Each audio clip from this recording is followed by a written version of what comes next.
Welcome to the Truth Podcast, guys, on this beautiful day. Today is just an amazing day today. Something special on the podcast today. Harmonix Technology celebrated 17 years in business, 17 years in the grind, 17 years of success, 17 years of a lot of failures, 17 years of just, keeping true to my craft. I guess the segue today, talking about today, is really what I think has brought Harmonix, myself, in general, what I've done to really keep me on that road has just been straight consistency. Today, what I want to do is, when I start off, I want to read this quote, and it starts off, and this is by the late motivational speaker John Rohn once said, "Success is something you attract by the person you become. If you want success and all that it brings, you have to become a better, more attractive person, period.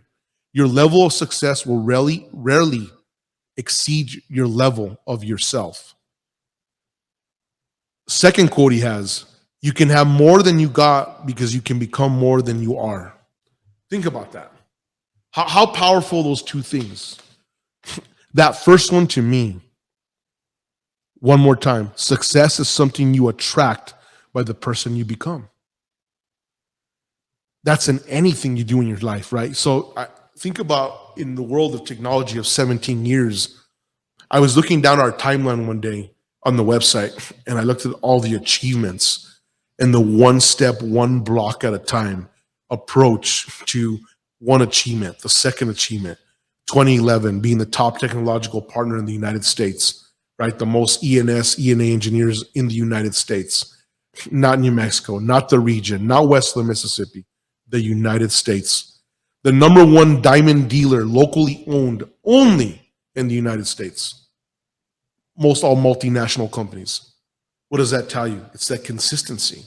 And this is the stuff that I've talked about in all previous podcasts of being consistent to your craft, right? Just that continuous grind of mastering your craft. And that is I've always thought about that and said, what's been the key? There's no real sexiness to it. If you want to be badass in technology, you have to study. You have to be the baddest in technology. One of the coolest things is I've had the opportunity to hire, I think we counted the other day, we're at 87 employees at Harmonix Technologies that have come past and present, right? Out of all the 87 employees, a big percentage that have come are always like, what's my next step? What am I going to do? What's this? But they don't even come to the table of, this is what I bring to the table. If you want to be the greatest soldier in the world, are you trying to come to an organization to get trained to be the greatest soldier in the world? Or are you going to do everything you can before you get to the game to be a good soldier? Like, are you picking up those correct habits? And that's the one thing that I see that's lacked a lot in this generation, is that they want to come in and hope that you mold them. I want to be great. I want to make this amount of money. I think I deserve this, but I bring nothing to the table. It's fucking ludicrous, right? When I came to the game, I was like, engineering school. You put the degree in, you put the time in. Oh, this is my certifications. This is what I come. Give me the opportunity. You had to earn a lot of stuff before you got in. It's like the NFL. You got to be a badass. You got to make it to the combine to get to the NFL. But something has gone wrong in today's generation, is where they feel like, I just can walk in the door and I should be great without putting in the time and effort. That is what we want to talk about, and you guys chime in of what your thoughts are. And we got Kolohe here, we got Nikki G on the Truth Podcast. Bringing perspective, not really from because it's totally separate from the business sense of what I do, but from the day-to-day life. With me saying that, what does that kind of resonate in your guys' minds, or does it resonate anything? I mean, for me, it's crazy because, even everything that you talk about, you preach and teach. I listen to all the Truth Podcasts or the messages. You have your 10 rules, and every single rule you break down, it's you actually live what you preach. You don't just talk about it. It's like every single thing that I listen to. And not only that, even for me, being around you, I watch every single thing. It's that repetition of hearing it over and over again. Sometimes people would be like, oh, they listen to this or whatever. But I actually listen to every single thing to really drill it in my head so I can live that life myself, not just hear it and be like, oh, I'm around Jack all the time. I don't need to listen to it. Every single day. I still plug in 7 o'clock. I'm there this morning. I even gave you my feedback. But you actually preach it and you're consistent. I can't really count the number of days that you've, even when anything that we do or whatever, appointments or anything, that you're not there. When it's the gym, like every single thing is just that repetition every single day. We're in there at 3:30 killing it, that consistency. Kaloy, that's a good thing. Let's talk about this morning. This morning I dropped the 8th rule, right? Segment touching about that. You gave me some great feedback, but let's talk about that. Break that feedback down for us on what you told me. I mean, you could read it if you want to pop up your phone, or if you remember, that's fine. But that was powerful, because I thought, to me, when I really thought about when you sent me that message, I was like, this is what makes this guy so successful in fitness, is that he's really researching and he's not just skimming through it. You're actually like listening to it. And in that rule, what really stood out for you? Well, what I wrote to you is when I said how you're harsh and everything, but sometimes people want this like buttered up, like it's not real, and you need to have the hard truth on anything. It may hurt, but sometimes it's that hurt that gives you that wake up call. It's like when you talk about boxing, we were talking about boxing earlier. You're not going to really want to cover yourself unless you get hit hard. Then you're going to remember, like, man, I need to block my stomach, or I need to block my face. You keep getting hit in the head hard enough, but if you came with that soft and just give a little love tap, you're not really going to think about it. And then one of the other things that I liked is when you talked about it, it's a lot of people think, well, I need to be this or I need to be that to be around other people that are successful, or Jack or anything. And it's the one thing that I liked is you said, you don't need to come and bring the steak and the potatoes, but at least bring the paper plates. And that really stuck out to me, because it's like, of course you're not going to compete with Jack or be at that level, but at least bring something, something of value. At least you're adding something. It doesn't even matter if it's the plates, the napkins, the forks, but bring something to the table. Don't just come empty handed and expect to eat for free. And it's so crazy. Like, that's the piece that I talk about being the paper plates. And like, I break that so simple. If you come to the fucking picnic and all you can do is afford the paper plates, bring the paper plates, bring the level of value. I've talked about in many podcasts, a lot of young guys are like, what are the books you've read? What's this? And I fucking laugh and I said, there's only 3 books I read. One's A Fucking Little Red Hen, 21 Leadership Skills by Jack Welch, and the Bible. That's it. So I try to read. That's it. And like, how do you know? I said, well, it's fucking simple. 21, the Little Red Hen really lays it out for you, right? Little Red Hen goes out. What do you bring? Who's going to help me reap the wheat? It's a fucking child's book. But that really brings out life. Like, at the end of the day, when you read the Little Red Hen, like, fuck, that's more elementary you need. That's really like the basis of your life. What are you bringing to the table? You want to be carried. Nobody wants to carry anybody. We laugh, right? We have our weigh-ins every day. When I step on that fucking scale, I said, this morning I stepped on the scale, I was like 220 pounds. And I was like proud of myself. And I'm like, holy fuck, I'm literally 5 pounds from ultimate fight weight. Like, I mean, tight, like fucking tight, right? And it's like the fucking work that I've put in. And do I really want to be in there? No. Would I rather be just fucking off? Yes. But we're in there. Like, the last day we were there doing legs, right? We got in there. We both were fucking coming over a sickness. We both hadn't slept. You were up till late with Jasmine. I'm up. No fucking excuse. We get in there. And the first thing I told you said, look, I fucking banged up my knee. I said, that's okay. I could have used that excuse and said, well, he fucked up his knee, so I'm not going to do either. And I said, no, I'm going to get there before you. And I'm going to hit those fucking sumo squats, right? I'm going to hit those fucking hard. And I was doing some massive fucking dumbbells, right? But we'll take the opportunity in our mind to take the caveat. But in that time period, that's when you should push the fucking hardest, because you then train your mind to overcome anything adversarial that's brought upon you.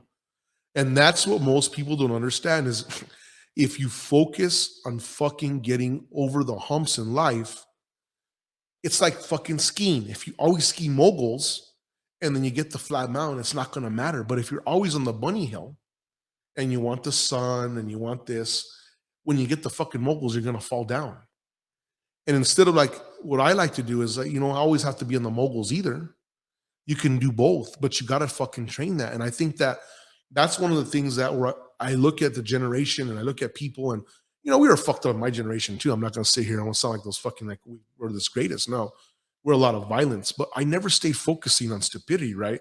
I always stayed focusing on what am I going to get there? I was sitting with one of my colleagues the other day and she says, you know what? In our day, there was a lot of hoopties. And I was like, you're fucking right. There was a lot of hoopties on the road.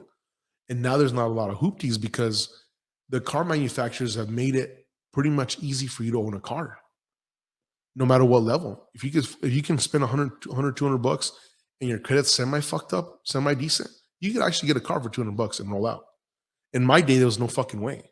Everything was so fucking expensive that you're like, you got a hoopty or you saved for it, or hopefully you got a used car that you could do it. And that's what I'm seeing in life now is stuff is becoming so easy for people to attain so they don't have to put as much of the work. And that's going to ultimately fuck everybody up. But I stay with the fundamentals of the same shit that I do, right? Cutting the fucking grass, using the weed eaters, here at Harmonics, cleaning out the fucking shit, learning the new tech stuff. There's new shit coming onto the market. I'm literally back to ground zero again, learning in technology, the whole mind, body, spirit. How am I bettering my mind? How am I bettering my spirit? How am I bettering everything around me? What do I got to do? Or do I just sit here and say, you know what, man, this fucking marble table is better than fuck. I don't have to maintain it anymore. I made it. Just sit here. That's what I'm talking about, right? And so if you can't self-push yourself every single day, it's like rule 8.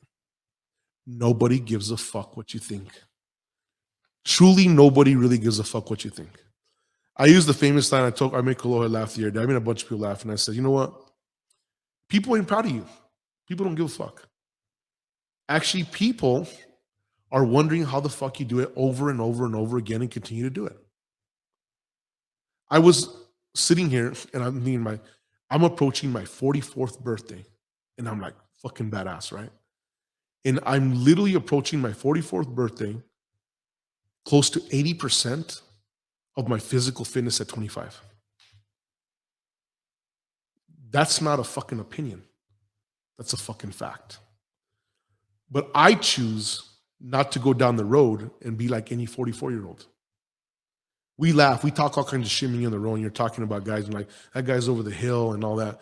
And I think even in the illusion of your mind sitting with me, you've even forgotten that I'm 44 years old. Because when I walk in that gym or what I do with you, you don't see a 44-year-old man. In your fucking mind, I've literally created an image in you, like there's a fucking 30-year-old with me. That's what I'm talking about, setting the limitations in your mind of who you are. So if you continue to just fucking set the limitation of people, oh, fuck it, grow old gracefully, fuck it, just let it go. Fuck it, it's okay being broke. You know what? I'm just going to get high because you know what I'm looking for is I want self-worth and I don't really care. No. Those are all fucking excuses because you're a bunch of pansy mask motherfuckers out there. It's not good enough for me. This morning I made a strong comment, fucking 6 a.m. Everyone knows on Fridays I box like fuck.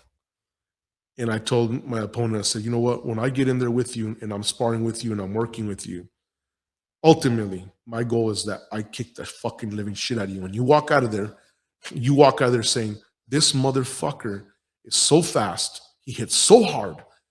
What is he doing? How the fuck is he 44 years old and bringing the pain to me? And I'm talking shit the whole time. And I tell them, don't let my hand speed kill you. The speed is dangerous because I'm always pushing myself to the edge 24/7. But don't get me wrong. When I'm in there, could the elbow be hurting? Fuck yeah. You're not going to know that. Could there be a fucking sharp pain in the side of me? Might be, but you're not going to know that. Because at the end of the day, I never let my mind subdue myself. I learned one thing when we were in an elite training force in the military. The mind gives out literally when the body has 60% left in it. So at your fucking pushing point, when your mind's giving out, your body actually has 60%. But its nervous system protects it because you know that at the end of the day, the majority of humans' DNA, they're not at their highest potential. So think about that. So if you're a fucking slob and your potential, let's just keep the mathematics simple, okay? Your potential is $100, but you're a slob. You're at 60% of your deal. Your $100 is only $60. So when you only push the 60% of the $60, you're only pushing yourself 38%. So 38% of 100 is how the fuck are you going to make any gain? No gain. You're just coinciding, just living. So what I've learned in my life is that I'm not going to measure myself off anybody to say, what are they doing? I could give less a fuck. I mean, Kaloha, you got an opportunity to be with me a lot, period of time, right? We spent a lot of time together. You know, when I walk through those fucking doors at Define Fitness, it's like nobody's around me. Is that a true statement? I mean, I want you to call my shit if it's not true. No, it's 100% true. It's crazy because even when we were sick, so I was thinking about this. When we were, we weren't at our best, we were tired, got up, didn't really sleep. I feel like we got one of our best workouts, so we didn't let it, be an excuse. And it was quick, but I think we were tired, so we didn't get to have as much talking sessions. But it was just, let's just get in and get out. But we pushed, and I think it was that. It's almost like how we switched things up. It was normally we don't have it's no rest. That day we had no rest, and so it's one of those things that just not having any rest threw everything off mentally. That it was just like I was sore, going up those stairs when we hit leg day, and we're leaving. I was like, man, that was actually a really good workout for how quick it was compared to normal. It was brutal for sure. But you know what that workout showed us? In our life, there's a bunch of fillers. Talk is probably the most toxic thing you could do. Talking is a waste of fucking time unless you're sitting there really talking about good shit. You should save talking so when you're breaking bread and eating, like those dinners with your families. But talking through the day or about your life or the fuck is a waste of fucking time. I look at this, right? Like I take bodybuilding into a real scientific view. And you look at the science of stuff and it's like you should have this much rest. What are you achieving? Is it a physique thing? Is it strength? Is it that? And me and you were talking about this one day, and people ask me, well, what's your goal? Because, people freak out, like, what the fuck's his goal? What's he doing? Is this guy going to step on the OCB circuit or what is he doing, right? And I said, the only goal I have is combat. My only goal out there is to be the most dangerous fucking human alive. So I know that if I got to get to you within 5 feet, it's going to be painful. That's the only thing I think about. And so people think, well, why are you an extremist? Are you worried about something? I'm not worried about shit. Is a fucking lion training every day to be a lion? Is he worried about something? No. He's just worried about eating and protecting his pride. So if you got to be the highest specimen of human who you are, all we can do is the 3 things, the 3 pillars. Train your mind, train your body, train your soul. That's it. There's nothing else you can do.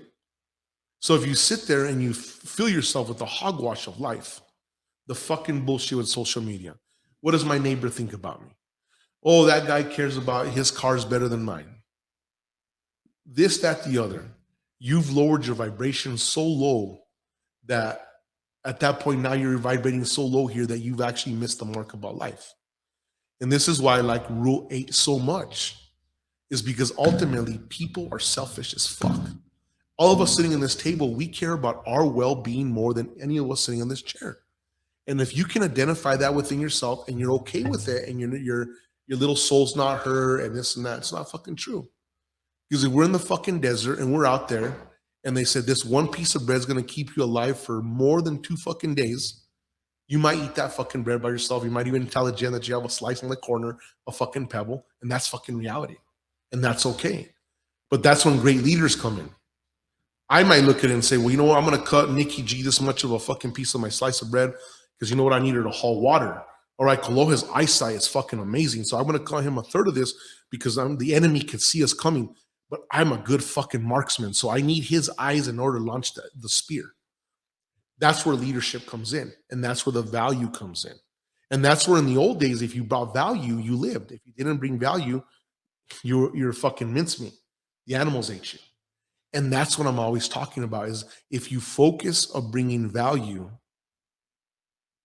this is why I'm in business for 17 fucking years. I bring my customers fucking the ultimate value. They know. I posted on Facebook and I had one of the people out there, shout out to Naomi Vicente, gave me my first shot in technology. And she says, thank you for what you've done for the schools. One of the most highly respected business managers I've ever met in life. Intelligent, super intelligent. And I look at what we were able to accomplish in the course of those years. I'm like, wow, there's too many people out there for me to mention. The Mike Racklers, the Joys, you know what I mean? The Isabel Mascareñas, like Emily Ortiz's, the Joe Gidias, the people at the forefront that gave me that opportunity to perform. They absolutely gave me a stage to perform. And that's what I'm talking about. But I came to the fucking table with everything I had. It wasn't, oh, please give me an opportunity so I can show you. No, this is my spear. And this is how many fucking animals I've taken down. Give me the opportunity to hunt for you, and I'm going to bring you a big fucking buffalo. That's the approach in life you have to take. And I feel that we've lost that. This whole thing with COVID, right? COVID fucked everybody's minds up. We've created a bunch of zombies. We're in a bunch of zombies out there. The government gave free money. We created millionaires that shouldn't even be millionaires from cryptocurrency. Fucking like that. And now the guy who was a dumbass next to you became a millionaire, really didn't put too much effort. He played video poker like me and hit the fucking deal. Mindless fucking deal. Now we've created an imbalance. And now the universe is trying to balance back. And so you got the rest of the dumbasses still fucking dreaming that that's going to happen again, and it's not. I fucking promise you, it's not going to happen again. In your lifetime, you have 2 to 3 times to generate wealth.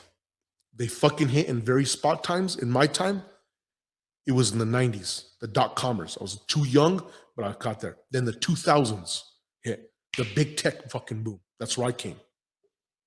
Then the real estate crash came. And now you saw the real estate blow up. Whoever was in the real estate boom saw the crash, got this fucking shit. Now they made the money. Now it's going to take another leapfrog. Probably one more time, one more opportunity I have, if I'm lucky, to generate the next level of wealth. But if you're fucking sitting there every day thinking that that opportunity is going to be there coming to you, like going to fucking Starbucks and ordering a fucking latte, you're going to wake up that your coffee ain't worth the fuck. Because it doesn't work that way. It just doesn't work that way. You have to prepare every single day to be a champion so that when the opportunity is there, you're ready. You're like what my coach used to say, you're 3 to 4 pounds from fucking fight weight every single day of your life. So if you're called last minute, you're ready. If you're a beginner. Now, if you're fucking Floyd Mayweather, you're on the A side. And we talked about this one day in the gym. I'm motherfucking Floyd Mayweather. I'm on the A side. I will choose to do what I want because I have already proven myself. So I'm on the A side now. A year before 17 years ago, I wasn't on the A side. Harmonix was not on the A side. Jack was not on the A side. I was on the B side. So I had to make decisions on deals they gave me because I was on the B side. Now I'm on the A side. So every decision I make is pretty calculated. I don't want to get up today. I don't get up today. But I'm not going to do that. That's what I'm talking about. But that takes fucking time for you to earn that right to be on the A side. When Khabib told McGregor, I want you to fight me in the UFC in my style, and Mayweather laughed at him and Dana White, not laughed, but said, I'm on the A side. How many $100 million fights have you done? And they couldn't answer. Floyd Mayweather single-handedly has made more money than all the UFC champions added times together multiplied by 10. Who's on the A side? Money Mayweather. So why would he come off his art of boxing where he's made $1 billion to fight UFC? Why would the general come from what I do in technology to entertain your fucking next get rich quick fucking deal? Why do I give a fuck? That's a fucking reality. But I know where the A side is. Why would I choose to spend any of my fucking time with you if there's no fucking, you're on the B side? What value are you bringing me? It goes back to the fucking paper plates. You have to bring some level of value. But this is what people like me have done. Social media has allowed people to think that you deserve a table at the A side. because they can see it. And because they see it, they think I'm there. So I should be able to reach out to you and get a response from you. No, that's fucking lunatic. I can't sit with Brad Pitt if I don't have an Oscar. I can see with Elon Musk because we're in technology and I earn a right at the fucking table. But I'm gonna have to get an invitation. I can't go to the billionaires and say I want to be at the table of billionaires. But I can say I want to be at the fucking table of 100 millionaires that I can guarantee. That's what I'm talking about. Know your fucking place at the table. Then you can move accordingly. And this is what we got to focus on today. And this is why 17 years I've been here. And when I look at this table, when I started in a warehouse. I actually started in my garage. But when we want to talk to buildings, I remember sitting in a warehouse in a black table where there was no walls, just concrete. And I could see everything in the fucking ceiling, cutting monster deals. Now, I sit here on the Truth Podcast in Harmonics Technologies Briefing Center in a $100,000 room. Did that happen overnight? No. It took literally fucking 15 years to get here. No get rich quick shit. I yet to fucking see it. And could you be a bunch of you stupid fucks that get lucky? Yeah, I call it the lottery. I call it hiccups in the program. I call it a glitch in the fucking software. I call it you just got fucking there. That's not the basis of life. There's a statistic I like to use. The majority of millionaires, you can look this up yourself, are all professionals. Doctors, lawyers, scientists are the majority of all millionaires. The other guys like myself who have done stuff in the tech world or pump stuff, we are not the norm. And then you got the athletes, which is not the norm. But what does that tell you? Consistency will always outdo the shock and awe. Because when we go down Rio Grande or we go down Corrales, the majority of the people that own the fucking houses are all professionals. They're all business professionals. Whether they're doctors, surgeons, something, there's some type of professional. So when this generation is like, I'm not going to work for somebody, and they're saying they're like, I'm going to do something, and I sit there, I'm like, what the fuck are you doing? You're broke as fuck. Because the guy that I know works for Presbyterian is the one that just bought the fucking Ferrari. So I'm confused. So it's better to be quiet before you fucking speak because you look like a lunatic when you're talking in front of someone like me. Earn your fucking seat at the table. And this is why I wanted to bring up the 17 years, because you have to earn your shit at the table. We were talking about this the other day in the gym, right? I've been training since I was 15 years old, every fucking day. And then I went to a stint where I just took time off because it just didn't twirl my thumb anymore. Because what I realized is this: when you think about how much time you have in the day, you have to create a balance. For me, I have to get up extra early in order to be able to train at 3:30. Still come back and do work at night and still be able to fucking juggle my life. It's a monster sacrifice. You can't feed multiple masters if you don't have a plan. Just can't do it. You have to be very deliberate in your planning skills daily so that you can achieve the next level of success. That's how you become a better person. So when you become that more attractive person, you're going to attract that level of success. Do you think I'd be working out with Kalohe if he's already telling me a story like, I want to work out and I'm sitting here at the point in my life? Am I looking for a gym partner? No. I'm there because I'm like, okay, the guy's been in muscle fucking fitness. He's done this. He's won this. Okay, he's got merits.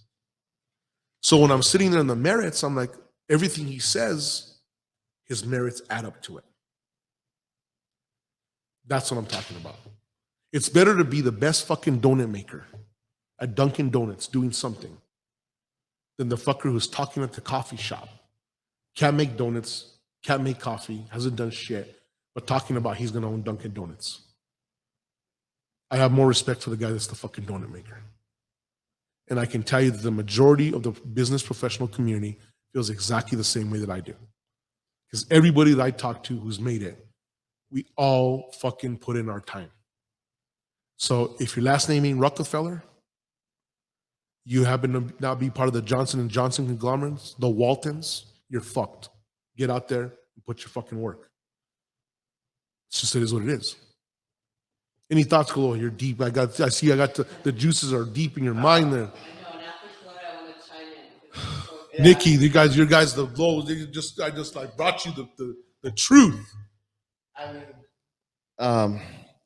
well, the first thing I thought about, because there's a few things that I thought about. I mean, one went back to today's, what you put out today, but then the big thing that I thought about when I looked at like 17 years, it kind of just like I thought about it in my head and your work ethic. But one of the things that I always loved is there's a quote, and it was like the speed of the leader is the speed of the pack. And because your speed is so high, everyone else grew with you, and that's how it grew so fast. And just with you leading with everything and molding everybody, it was crazy. And then the thing that you also said on there was, on the video you did today, was you're like, Jack does not do a nonprofit. I'm a for-profit company. And it comes to that A side and knowing. I remember we were talking and we had a little conversation, and you're like, when you know your worth, you're not going to settle for less just because you want the deal. You know, you're not going to, and that's one thing about you is it doesn't matter, you know, if it doesn't make sense to you, if it's not exactly how you want it, and it's not to, if someone's not going to give you what you're worth, you'd rather, you don't need it, you know? And that was one of the big things that I thought about, but I'll let Nikki go and talk. She got a big old smile over there. I love it because I got to see it, you know, and I heard you say something about that out there isn't anybody like that. And I was blessed that I got the opportunity to actually see it because I never saw that. I mean, I worked for big companies, I've had a good run, but no one had that worth ethic. Those were all behind closed doors. So you never really saw the monster behind a moving part, right? But when I got to come to Harmonics, I got to actually see what it takes. And I was so mind blown that I didn't walk into like a million people and people running around like this Wall Street thing. It was literally just very executed employees. You know, I look back and, you know, it's funny because I really feel like Harmonics set me up for this next chapter because I've taken so much I've learned and I'm silent. And I literally got teamed up with like the Jack in that world. And I was at a work barbecue, and I say who I'm working for, and everybody's like, good luck. Like, that's what I've heard from everybody. But instead of taking that as a fear, I just think about Jack. And I'm like, it wasn't even hard. I remember when I first started, he had me write down like everything and put it in perception. And it's really knocking one task at a time. And if you can conquer 3 tasks a day, it's so monumental. But people don't realize that because when you hear the number 3, it just doesn't seem like a lot. But these tasks are so monumental, even though I think in a day, Jack probably completes 15. How he can run Harmonics, have his multi-ventures, still make it to the gym with you, still record a podcast, still go to coffee and cars, and still mow his damn lawn. Like, there's no excuses for other people, right? So he set a tone for me that a lot of people I think aren't blessed to have experienced that. I think you come from the roots of that. It has a lot to do with like your family upbringing. Like, you just were built around hard work. Like, there was no excuses. There was just brutal hard work, right? And even to your dad, to think about your dad driving as much as he did every day, no matter what he did, that's just consistency that a lot of people, I don't think you see about it on TV or you hear about it, but to experience is another thing. And when I got to hear the story about Harmonics, it was so inspiring to me because it was literally taking your skills and just doing things right. There was no cutting around the corners. There was no, you know, over quoting on a damn quote to get a little extra cash. Like, it was just straight follow the rules, accomplish the goals, exceed the client's expectations, and just on to the next. There was no like setbacks. And when I walked into my first closet and I seen Harmonics, it's all I knew. So when I would walk into one that Harmonics never touched, I was like, who hired these people? Like, I could not believe how people were paid like this. But from the documentation to the walkthroughs and everything, there's such excellence here that it just automatically sets a tone that I never got to experience before. And so I honor Harmonix, and it's so cool to hear the story about, you know, Jack showing up in Chama when not one contractor showed up, and he's in a damn, you know, Honda or Escort, whatever he was in, and he drove through the crazy weather and was the only person on site. That shows why Harmonix was successful. It really does. It was just like there was no excuses. A lot like when snow happens, Jack's the first person on the damn road, and he could stay home. Jack doesn't even need to be here and work. And that to me took me to this other level of like, if you desire something and you want something, you are battling your own inner self. Like, I think he works at a 60% capacity. You remember, we've talked about this. You just say, I'm working out. I get tired. That's when you're about like 50%. Well, then if you push it, like that's when people think they're working out hard, is at a 60%. But I think Jack literally throughout all spectrums of his life lives in the 60 percentile of it. Like he's always at his highest limit. And so when he puts the throttle, it's like hit the max, right? And so in business, being at Harmonix for the time that I was, and just like in that internship environment, I got to see the soldiers he's created. And I got to see the tone of work that they do. It wasn't that they were sitting here running circles. It was just executed in a pinpoint style of no excuses, get it done. Like I remember meetings where I was just like, I hope he doesn't ask me a question, because I better come with like, I've already conquered it. The task to do, just, you know, send him an invoice, because that's how it is. It isn't, it's a moving train that is consistently executing even on the day that it's not in business. Like you can show up here at 7 at night and the business is just working. You can come here on a Saturday and someone within the business is working. It's dangerous, and I have to honor that, and just your lifestyle and just how you are. You know, I got to see it. I read the book. That was the first thing Jack told me, is to read The Little Red Hen. And when I sat there and I'm like, okay, I don't want Jack to make a cake and I can't have a damn bite of the cake. So I just started bringing them, in my world, flour and sugar. You know, like maybe I didn't have the car to go take him on a joyride in, but I sure had the intellectual creativity to bring Jack presents. Like I would design him stuff. Like he can call me right now and he knows in 5 minutes I can design him something at Jack's style, at Jack's capacity. But that's what I never got the chance to, right? So now in this next chapter of my life, I'm sitting amongst miniature whales in this environment, and I'm silent, just like Jack taught me. Now, I'm not trying to sell myself. A matter of fact, I don't even want him to know how good I am. I stayed silent. And what happens? For some reason, in the first time in nano history, they put me in a situation that's never been done before. They put me with one of the top tier physicists there that has like the same, you know, demeanor of Jack. Like, you just don't mess with Jack. You don't do this. He's a hard worker, right? So then I'm sitting there. If I never came to Jack, I'd been like, my name's Nikki G. I could do this. I could do that. Blah, blah, blah. Like my mouth running. Instead, I stayed silent. Within 24 hours of my first project, I knocked out a year's worth of work because I stayed silent and I said, here's my value, right? And I didn't say anything. And that was so powerful. I didn't realize what that literally did for me in my life, because it's like Jack kind of took my skills and chiseled me down and showed me how to, in a form, use a chi sense of my creativity style. Instead of it being out like this, I'm like this. And it's incredible. And I have to honor you for that. No, I appreciate that, Nikki. I think the thing is, I've seen like yourself and even Kolohe a lot. Like I look at like who you've really evolved. And you said something, I want you to say it one more time. The speed of the leader is basically the speed of the troops, right? Yeah. And when you think about that, if you lead by example and you just shut the fuck up and you just lead by example, there's really not too much thing you could say, right? Like you can't be like, when he talks, he's selling a fucking dream, he's doing this. And I look at even the individuals like that have been at Harmonix that have been in the top failures of their lives, and they go out and I find out that they're like a director at the laboratories, and I'm like, and they call me and they're like, dude, fucking training under you sent me to the next level. When I put Rosendo who was running HP in New York and was like, I was his apprentice when he was an engineer. That tells you, and I go back and it's like pretty strong for me. And I'm thinking, it all started with my mother, right? And I'm thinking, holy fuck, that woman's standard of excellence, she would have been the Sheryl Sandberg, because there was no bullshit, right? It started from that core thing, but it wasn't a coddle thing.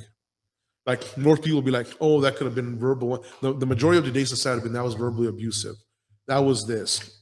Oh, do you need therapy? No, I don't fucking need therapy. You need a foot up your ass. But I knew that if it didn't get done, it was going to be brutal. It wasn't going to be, how you feeling? Let's talk about your feelings and this whole fucking thing. It was get it done or not. But I look at that, and that's what has served me over and over and over and over and over and over in my life, right? I remember when I got to the military, and I was telling Kolohe, one of the greatest things I remember is we get in there and everyone starts running. And a guy's saying, oh, you never want to be at the top and you don't want to be in the bottom. So I'm listening to this fuck. And I'm thinking, okay, so I'm going to go in the middle because they want you to advance little by little. Well, everyone knows I run a 505 mile. Like, I'm a fast fucker for my size. I mean, over 200 pounds, 505. So we got to do this fucking deal. And so I'm like, I know I can't get better than this. I came at my best. So they're expecting you to do better. But so I'm thinking, okay, what I got? I'm like, okay, we got the fucking environment here. Maybe the low altitude will help me. Maybe this, I'm trying to find what it is. And the altitude is going to help you. But what I realized right then and there, I was listening to the mediocre motherfucker. So I said, you know what? He wants to set it up. So I'm going to play his game. So as we're getting to our PT patches, me and the doc are there. And I said, I know two things that I dominate in. I dominate in push-ups and I dominate in running. Those are my two monsters.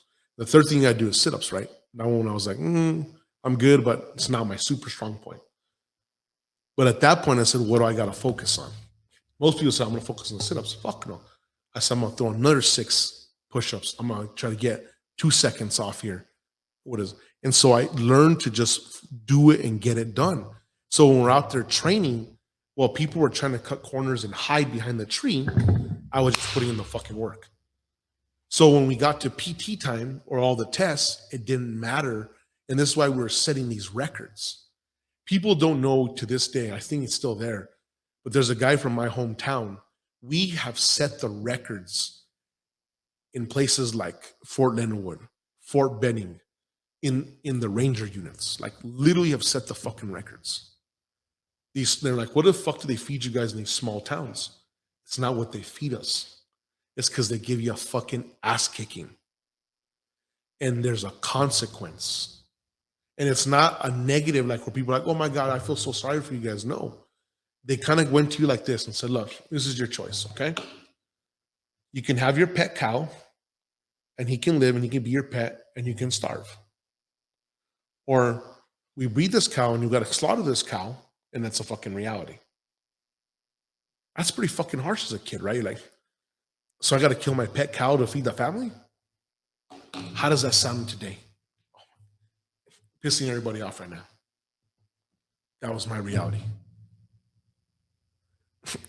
If you didn't haul the wood, you would fucking freeze to death. Right? Bottom line. I couldn't go to the fucking, like now here, I can't go to that nest and turn on the natural gas. There is no such thing. So if you didn't haul the wood and you didn't bring it under its shelter, you could not cook, you could not warm yourself. That's a fucking reality. And before, when I was a kid, the winters were so harsh of where I come from that I remember where people would be sledding down the roads because it's 4.5 feet on the goddamn ground. Think about that. So when you come from that stock, how can anything in the world they throw at you make you even bend? Can't. That's what I talk about, training your mind every single day. If you just train like that in everything you do, you're not going to fail. And you're going to look back and say, holy fuck. I look at this. I sat with you. We're driving down the road, Nikki. We're going by the Allsup's up there with the Circle K. And I told you, I'm going to enter this fitness game like this. And this is what I'm going to do. You remember that? That is, yes. and everyone's all talking this whole shit, and I didn't give fucking 2 cents, right? Nope. And I'm in there in my fucking weight room trained like a motherfucker. And you come in on Fridays, you see me bang those bags up, and you're like, In pure silence. pure silence, right? Mhm. Did you ever see me on social media? Did you ever have nobody knew what the fuck was going on? You know, I remember I told you what I call myself. I'm motherfucking Dr. Dre. I'm in the lab. And I said, but when I come out, you'll see. You remember that? Yeah, that is facts. I mean, I remember when I call it like the awakening, it's like Jack has this like natural sense where he just knew to prepare. Right. And at this time it was during COVID is when I came in. So the world was almost out of silence, but harmonics was chucking in. And I'm grateful because I believe if COVID wasn't really there, I don't think Jack would have been slowed down enough to be able to bring me in. Right. Right. So like I'm super grateful for that. So during COVID, when you looked outside the harmonics world, it was like the world was ending in a sense. You know, people were acting crazy and people were acting like it was the end of the world. And when I came into the harmonics walls, it was like, no, everything's all right, everything's okay. But this guy, like literally anything he's ever spoke, he was probably already doing it. He probably didn't tell me, but I wasn't. I actually wasn't.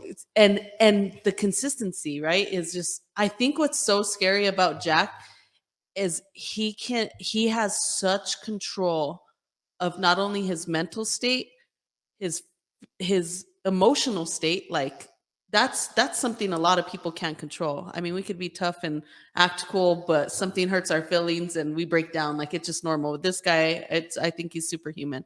But his physical ability, when we were hanging the speed bag in the gym, how he could just hold on to the thing and drill into the wall. I mean, this guy's drilling into like 12 inches of concrete, and the drill's breaking and the drill's burning, and his arms probably burning, but he wouldn't let go. And we got through the holes, and I was like, his ability to maintain like just the strength, the amount of time, the angle, everything, even though like the drill already smoked and was dead, you know. And it's just crazy to think about.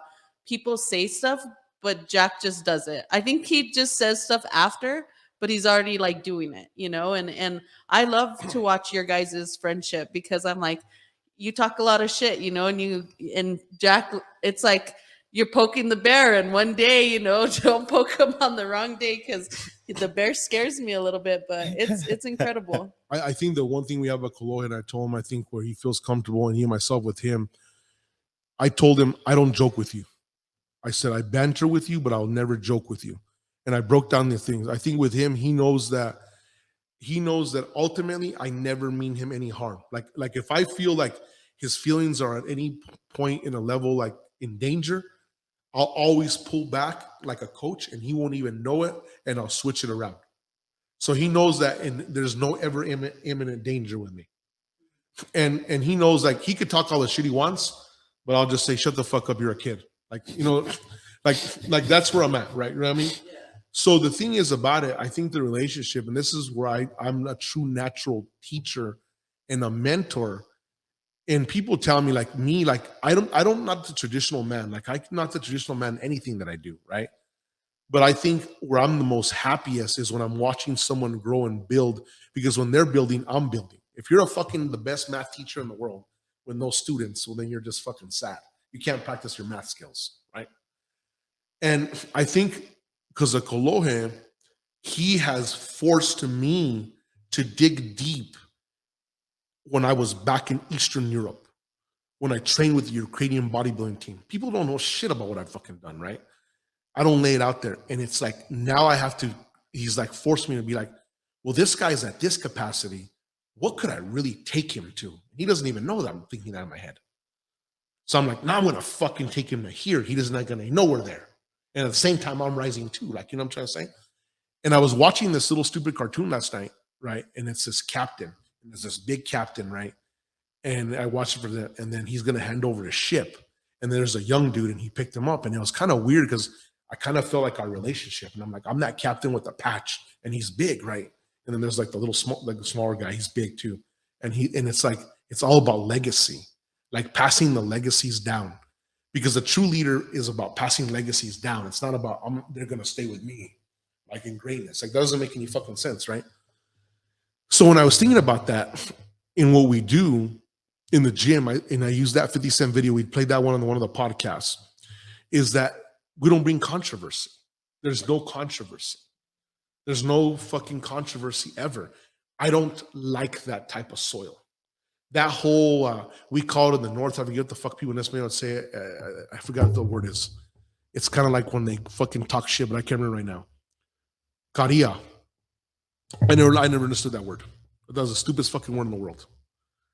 How do you sit there and I start bantering with you on things that could be real, and then I'm joking on you and calling you the chubby kid, and deep down that's a fucking sore spot, and then, oh no, but that's not what I meant. No, I'm like Mike Tyson. You're running your mouth till I punch you in the face. So I've come from the world of like, you don't fucking joke around about shit that's like that. Like there's fucking shit that you got to use common sense. So I know who I am. Like I'm a fucking vicious motherfucker. You start joking a little too much to me, you might get punched in the face. So be ready. So people are like, well, I'm not going to fuck with him. But that took me out of my character because I'm more like a monk. My whole nature is to be calm. So if you're taking me out of my monk mode, then you're not good for me. If you're causing me to want to banter and use my smart voice on you, to fucking cut you down, you're not my person. You're a bad person for me. And it's okay for you to understand that, even in relationships. If someone's causing you to be who you're not and you're defending yourself, that fucking person's not good for you. I'm a good fighter. Like naturally, that's my natural state. Like I'll fucking make you, I'm stabbing you there to the end, fucking you're bleeding out. And I'm like, fuck you. But it didn't evolve me as the human because technically I'm a builder. So just because you're good at something doesn't mean that's who you should be. And that's what I learned about my personality. So if you're causing me to be on the defense and I'm over here a good defensive guy, but I'm really a builder, you brought no value. You know what I'm trying to say? And that's what I think about all the time. And now I'm so selective in who I bring into my life. I'm not interested. You're a smart mouth and you want to do like that. I might just have to hit you upside the head then. Because I'm at the point now, I'm 44. I'm like, you know what? It's going to be pretty easy. You're going to see you're 25, you run your mouth, 44 will knock your fucking face off. Well, the judge is going to be like, well, you had so I'm not 25 anymore. I'm just kidding. That's what I feel in my head, right? But what I'm saying is, what's that ultimate value? What's that ultimate value? And this is why it's so important about the 17 years. I haven't changed since I was fucking 23 years old in how my thought is. I never was a guy like trying to fucking hurt your feelings. I never believed in bantering. I didn't do any of that. I was always even keeled, more of a builder. Celebrate your strengths, no jealousy, never had any fucking jealousy. I'm like so in my own world. But we're in a society that's like, well, I have this. Well, you have that. Well, I have this. You have that. Why even be like that? Because in my world, what I've seen, the greatest champions, the smartest people, the real people who have achieved don't say shit. They're just quiet because they know. Like I'm at the point where I've achieved so much in my life that there's no another stripe on my fucking shoulders not going to make me feel any much better. It feels good for a moment, but it doesn't really matter to me anymore. Been there, done there, got the t-shirt. That's for me. So when I wake up in the morning and I wake up and I'm like, I'll be 44 years old, September 6th, and I'm so mentally free, so financially free, so emotionally free. I don't have no fucking chains on me. Maybe some dust that I got to dust off once in a while. But I do not give fucking two flying fucks about what society says.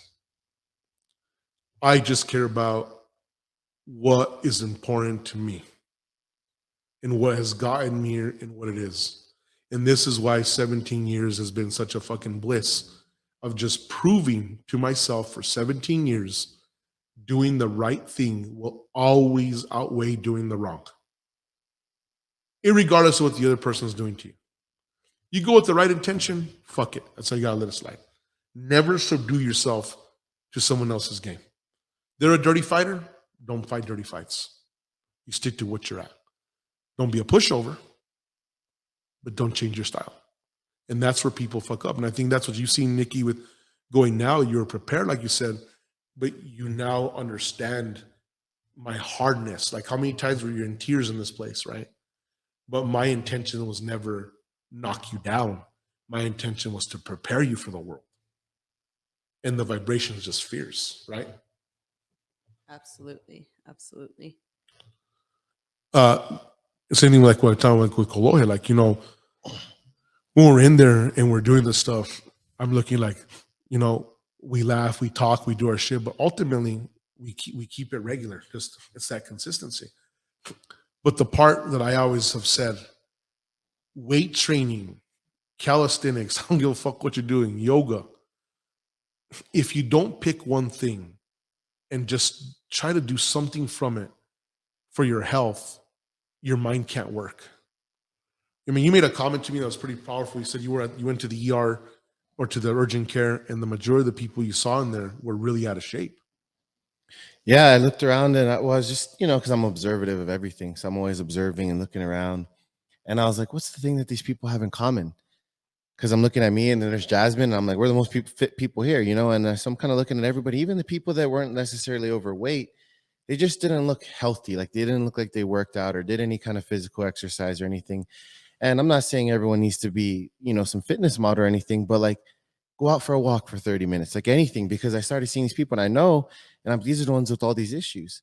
And I told myself, I'm like, I'm never going to let myself get that or fall off or just any of that. Cause I mean, I'm like, and I think I even told you, I'm like, people, what they don't realize is you can pay your gym membership, take time out of your day to focus on your health today.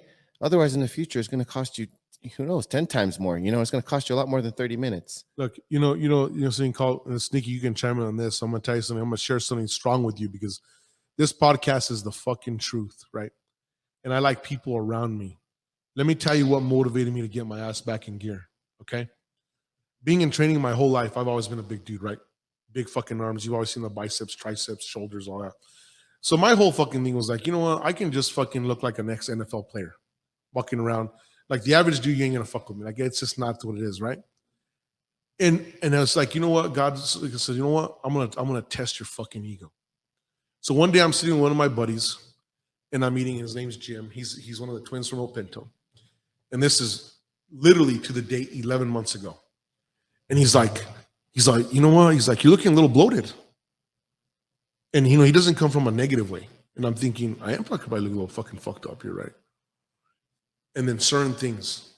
But you know what I said to myself? I didn't sit there and be like, well, fuck you. You know what I did? I went that morning, I got that night, and I fucking got in the mirror, and I looked right in the mirror, and I said, you stupid motherfucker, how have you allowed yourself from being once a supreme athlete to walking like a mediocre motherfucker? That's what I told myself. In that morning, I got up and I was like, fuck this. I have the knowledge, I have this, there's no bullshit. And you know what I put? I put into the vibration, right? The vibration was there. And this was weird as fuck. Then I'm walking, and this is how the universe presents things. And I said, well, what dudes are walking like me and fucking in their 40s, killing it and all that? And I'm looking around, nothing's happening. And out of nowhere, that's where Eli Gibbs presents himself. And he says, I'm 54 at the time or whatever the fuck it was. And I was like, holy fuck. In that moment, he made a comment. He says, the one thing I've learned is like, there's a lot of people that made money, but I've seen a lot of them, they don't have a lot of discipline because they can't maintain everything across their life. And I said, that motherfucker's speaking to me. I had just gone through the COVID. Shit's dizzy as fuck. He throws me a challenge like, hey, do you want to come work out with me? You think I was going to take the fucking bite? And I said, fuck yeah, and I was there. I started going hard with this motherfucker, right?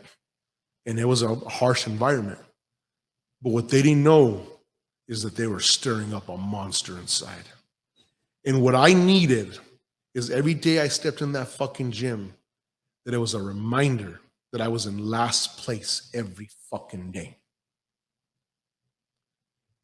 And I told myself right there, the fucking general's never in last place. So then I said, you know what the fuck? In order to feed my ego, what do I got to do? And then you saw me all of a sudden fucking training with fighters and the speed. So I said, okay, let me see if that's gotten down the fucking hill. and hadn't got down the hill. So in that moment, I have always been able to look myself in the mirror and have that conversation with me and say, you stupid motherfucker, you have not achieving what your capability is. There is no excuses. And that's when I got in that truck with you and said, I am prepared for fucking war. And it felt like war in the truck. But I picked up on that energy so much. But what's so crazy is to watch it, you know, to watch it happen. Because a lot of people will tell you, like, they'll get upset or whatever, you know, something will light their fire, and then it just kind of like dies out, you know? Like, motivation is temporary and dedication is longevity, or what word would work better? Right, right. But even then, look, let me tell you how the thing But happened. the truck shook when he said that, and I swear I seen his shirt half rip and his back grow and his, you know, and the fist was clenched, and but I got to see that. You know, I think that's amazing that I got to see that, because I got to see his past and, you know, pictures of him, but I literally got to see him awaken.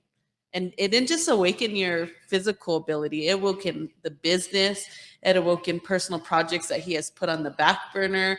I mean, here's this man that can literally pay anybody to do anything, and he's the one, you know, driving his machine to lift up the stuff to create the walls and putting action, because a lot of people are mediocre these days on their worth ethic. And I said, no, not. And Nope. so think about that. So that projection right there, for me to understand that, put me in that projectile, and then let's walk through the sequence, right?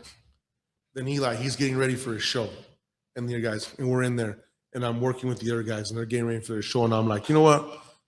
Times are off, and so they're meeting sometimes, they're doing this, and I thought, you know what? I don't give a fuck. I've never need anybody.